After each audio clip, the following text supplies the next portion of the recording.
Mengapa Danau Es dan Api jadi tempat yang sangat spesial? Kaisar Biru Perak tengah mencari rumput biru perak muda di antara para anggota klannya untuk dijadikan sebagai calon pewaris. Yu Hao pun menyarankan agar calon pewaris tersebut dipindahkan ke Danau Es dan Api karena setiap monstro tanaman yang tumbuh besar di sana akan mendapatkan peningkatan kultivasi yang sangat signifikan setiap harinya. Untuk bisa memahami hal ini, sebaiknya kita bahas dari segi sejarahnya dulu ya. Danau Es dan Api atau nama aslinya adalah mata air Yin dan Yang Es dan Api pertama kali diperkenalkan pada Donghua Shaolin 1 episode 48.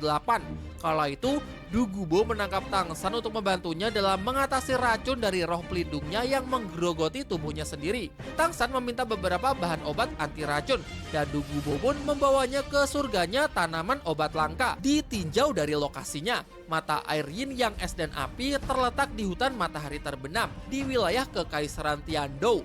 Di Shaolin 2, eranya Yu Hao pun masih tetap sama, berada di wilayah Kekaisaran Tianhun. Dan seperti yang kita tahu ya, bahwa Kekaisaran Tianhun dan Kekaisaran Dowling itu kan adalah pecahan dari Kekaisaran Tiandou di era Tangsan. Begitu banyak jenis tanaman obat langka yang bisa ditemui di tempat ini. Salah satunya adalah bunga jahitan sutra yang aromanya bisa meniadakan segala jenis racun. Yah, di era Shaolin 2, makhluk ini sudah bisa berbicara yang kemudian kita kenal dengan nama Yao Yao.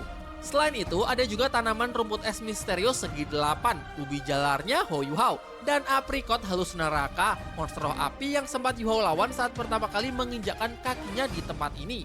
Di era Tangsan, dua tanaman tersebut dijadikan camilan untuk meningkatkan ketahanannya terhadap racun ular giok milik Du Gubo. Nah, mungkin kalian tanya, kenapa di era Tangsan tanaman-tanaman tersebut belum bisa berbicara seperti di eranya Yu Hao yang sudah bisa? Penjelasan singkatnya gini guys, monstro yang bisa berbicara itu umumnya sudah mencapai 100.000 tahun. Nah, si rumput es dan aprikot api waktu ditemuin Tangsan di Shaolin 1, usianya mungkin baru menginjak beberapa tahun aja. Jadi wajar cuma bisa ngah-ngoh.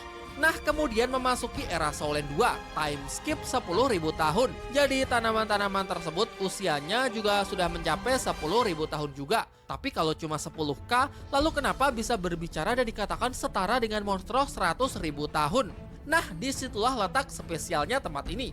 Dijelaskan bahwa monstro tanaman yang tumbuh di tempat ini mendapatkan peningkatan kultivasi yang luar biasa, di mana 1 hari di sini sama dengan 10 hari di lingkungan biasa. Peningkatannya adalah 10 kali lipat. Nah, dengan logika yang sama, berarti monstro tanaman dengan kultivasi 10.000 tahun di sini berarti sudah setara dengan 10 kali lipat kultivasinya, yaitu 100.000 tahun. Masuk akal?